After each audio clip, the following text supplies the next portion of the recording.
আরে হাসিনা, তুই কেমন আছিস? আমার আবার ভালো থাকা। তুই কেমন আছিস? সকাল থেকে আমার শরীরটা খারাপ করছিল, কিন্তু তোকে দেখার পর থেকে আমার শরীরটা একদম ঠিক হয়ে গিয়েছে।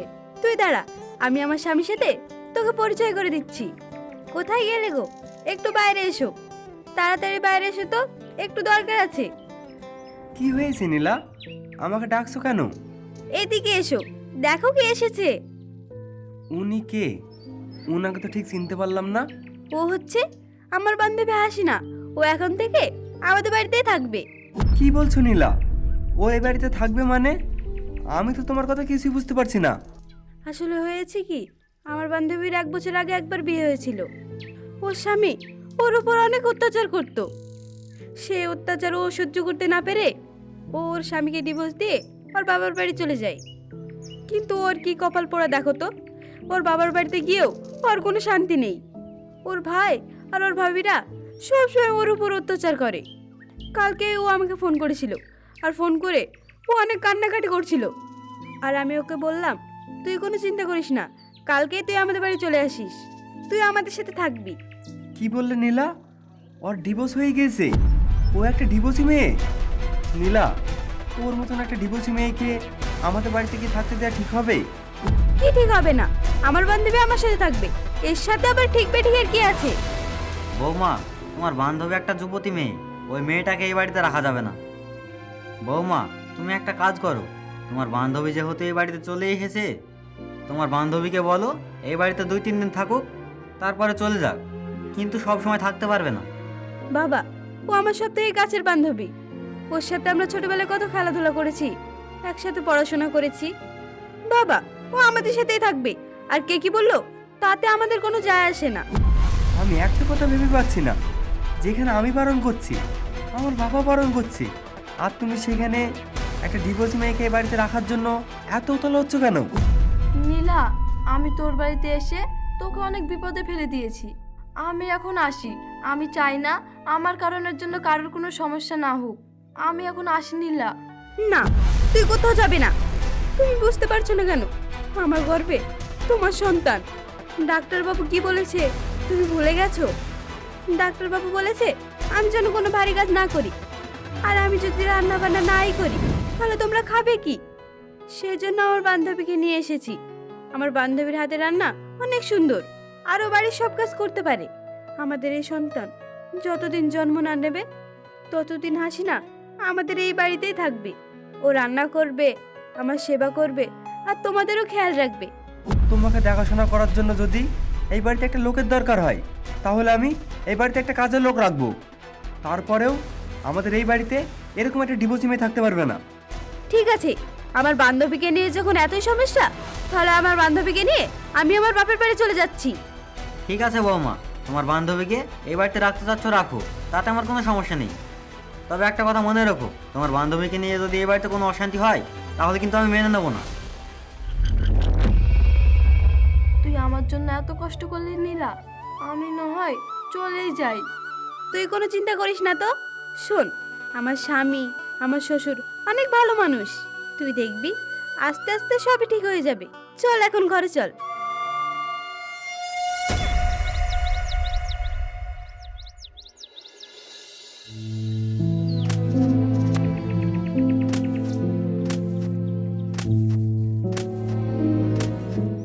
দুলা ভাই, আপনি জামা কাপড় ধুচ্ছেন কেন?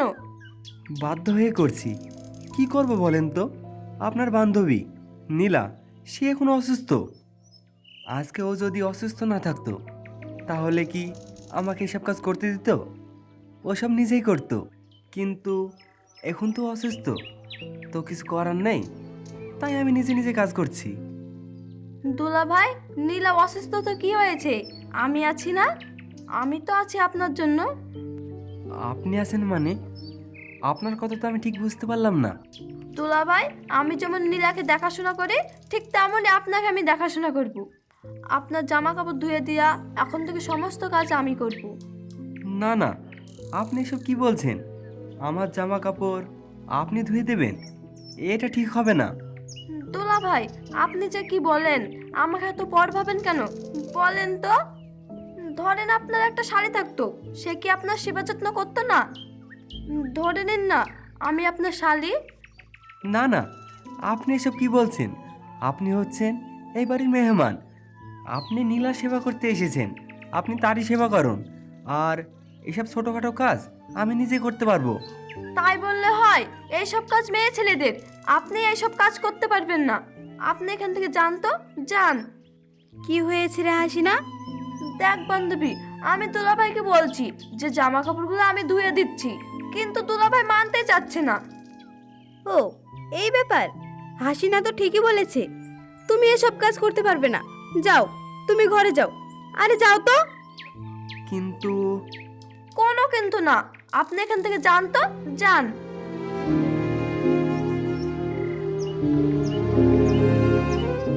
বান্ধবী, তুই আসলে একটা ভালো মানুষ। আমার 7 জন্মের কপাল, আমি তোর মতো একটা ভালো বান্ধবী পেয়েছি। তুই যে আমায় কি উপকার করেছিস সেটা আমি সারা জীবনেও শোধ করতে পারবো না। তুই বেশি কথা বলিস না তো। তুই আমার বান্ধবী না, তুই আমার বোন। আমি যা কিছু করছি শুধুমাত্র আমার বোনের জন্য করছি। যা, তুই বিশ্রাম নিগা, আর আমাকে এখন কাজ করতে দে।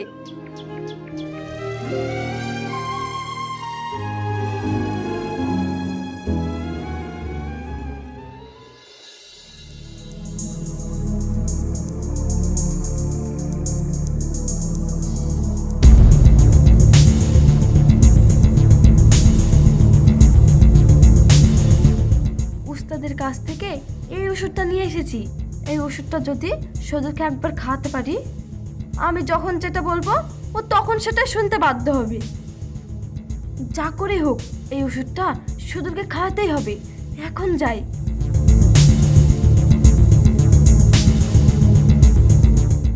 দোলা ভাই, আপনার শরীরটা দেখছি ভালো নেই, এই দুধটা খেয়ে নেন।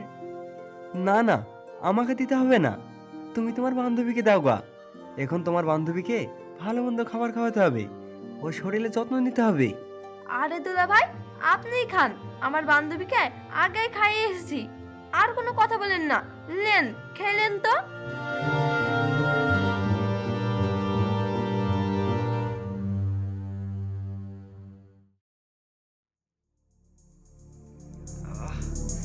কি ব্যাপার? আমার মাথা ঘুরছে কেন? আমার মাথা যন্ত্রণা করছে। অ্যাকশন কেবল শুরু হয়েছে, এবার শুধু খেলতে বাকি।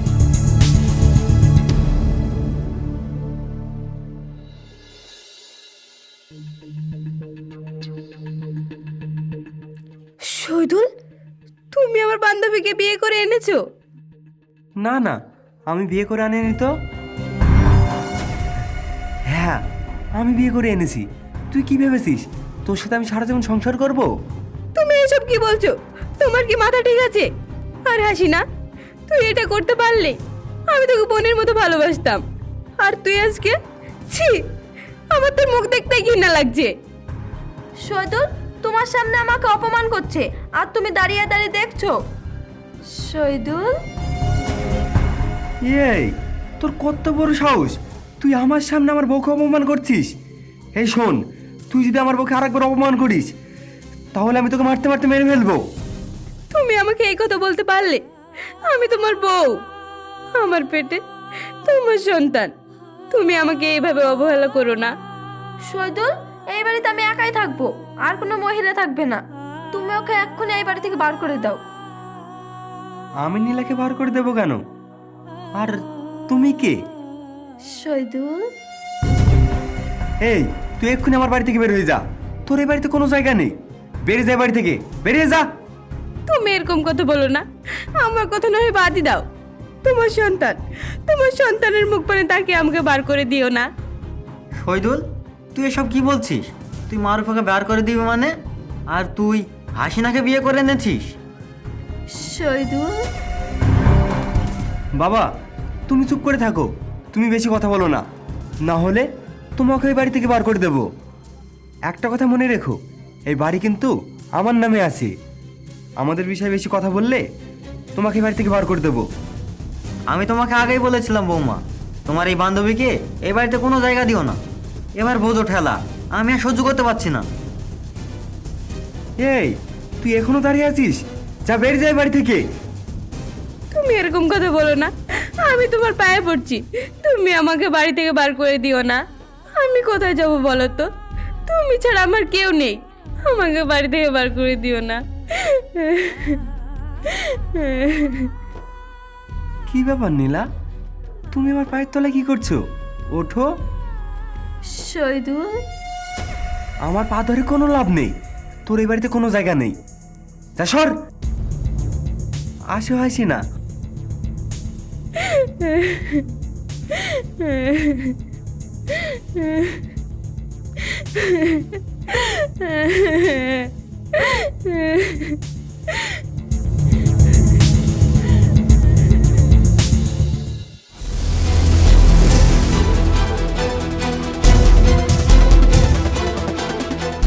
শহীদুল, শহীদুল, বেরিয়ে আসুন বলছি।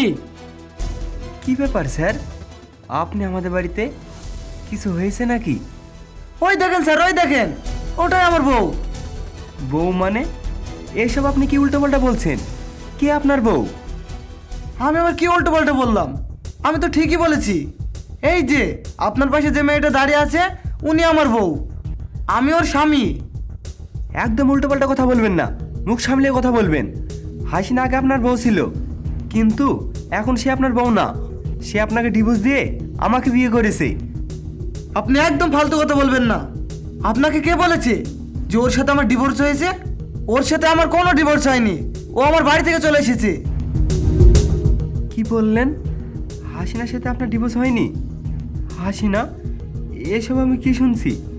তুমি তো আমাকে বলেছিলে যে ওনার সাথে তোমার ডিভোর্স হয়ে গেছে। কি হলো হাসিনা, তুমি চুপ করে আসো কেন? বলো, এটা কি সত্যি? মনে মনে কি করছিস? এই ছেলে, ও যদি আমাকে ডিভোর্স দিয়ে থাকে তাহলে ডিভোর্স লেটার দেখাতে বলো। কি হলো, ডিভোর্স লেটার দেখাতে বলো। হাসিনা, তুমি তো বলেছিলে তোমার ডিভোর্স হয়ে গেছে। ডিভোর্স লেটারটা কোথায় আছে? তাড়াতাড়ি নিয়ে আসো, তারপর আমি সেই ডিভোর্স লেটার ওর মুখের উপর ছুঁড়ে মারবো। এই শোন, তুই যদি আমাকে ডিভোর্স লেটার না দেখাতে পারিস, আমি সাথে করে পুলিশ নিয়ে এসেছি, তোদের দুজনকে ধরিয়ে দেবো। কি রে, তুই চুপ করে আছিস কেন? বল, আমার সাথে কি তোর ডিভোর্স হয়েছে? না, ওর সাথে আমার ডিভোর্স হয়নি। দেখেন স্যার, দেখেন, আপনি তো নিজের কানে শুনলেন ওর সাথে আমার ডিভোর্স হয়নি।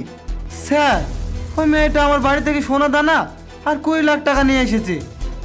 স্যার, অনেক কষ্ট করে আমি টাকা রোজগার করেছি, আমার সব টাকা নিয়ে এসেছে। স্যার, আমাকে আমার বউ আর টাকা ফিরিয়ে দিন। ইনার সোনা দানা আর 20 লাখ টাকা ফেরত দিন। স্যার, আপনি বিশ্বাস করেন? ও লোকটা সব মিথ্যে কথা বলছে। ও আমাদের বাড়িতে টাকা পয়সা সোনা দানা কিচ্ছু আসেনি।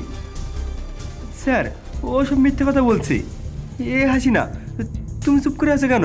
তুমি বলো যে ওর বাড়ি থেকে তুমি কিচ্ছু নিয়ে আসোনি। স্যার, আপনি আমার কথা বিশ্বাস করেন? ও সব মিথ্যে কথা বলছে। দেখলেন স্যার, দেখলেন কথা বললে কিভাবে লাফিয়ে উঠছে? ও সত্যি আমার সব টাকা নিয়ে চলে এসেছে। স্যার, ওকে আপনি থানায় নিয়ে যান, থানায় নিয়ে গিয়ে ইচ্ছা মতন পিটাবেন, তারপর দেখবেন টাকা পয়সা কোথায় লুকিয়ে রেখেছে সব বলে দেবে। স্যার, আপনি বিশ্বাস করুন, আমি এক টাকা লইনি। আমি সত্যি বলছি স্যার, আমি এক টাকা লইনি। তোমার কথাও শুনলাম আর ওনার কথাও শুনলাম। এই মেয়ে, তুমি কি এখানে আসার আগে সোনা দানা আর 20 লাখ টাকা এনেছো? হ্যাঁ স্যার, আমি নিয়ে এসেছি, নিয়ে এসে সদরটা দিয়েছি। হাসিনা, তুমি এসব কি বলছো? তুমি আমাকে কবে 20 লাখ টাকা দিলে? স্যার, বিশ্বাস করুন, ওরা দুজনে মিলে ষড়যন্ত্র করে আমাকে ভাসানোর চেষ্টা করছে। স্যার, বিশ্বাস করুন, আমি ওদের এক টাকাও নিইনি। স্যার, বিশ্বাস করুন। দেখুন, আমি প্রমাণ পেয়ে গেছি, আপনার আর কোনো কথা শুনবো না। আপনি আগামী 2 দিনের মধ্যে উনার সোনা দানা আর 20 লাখ টাকা ফেরত দিয়ে দেবেন। এই বিষয় নিয়ে দ্বিতীয়বার যেন না আসতে হয় আমাকে। আমি এখন আসি।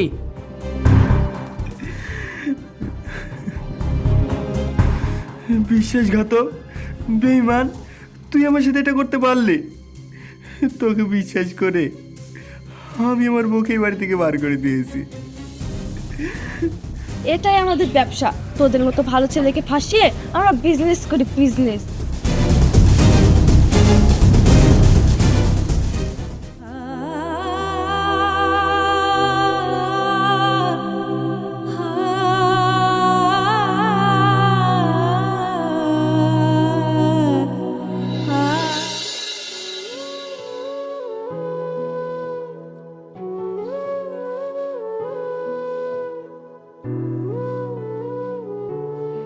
ভাই, আমাকে দুটো ভিক্ষা দিন না।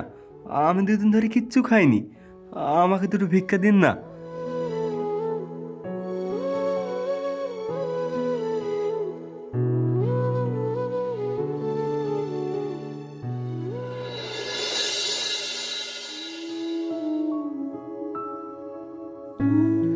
মা, বাড়িতে কেউ আছেন মা? এই গরিব অসহায়কে দুটো ভিক্ষা দিন মা। আমি দুদিন ধরে কিচ্ছু খাইনি মা, আমাকে দুটো ভিক্ষা দিন না।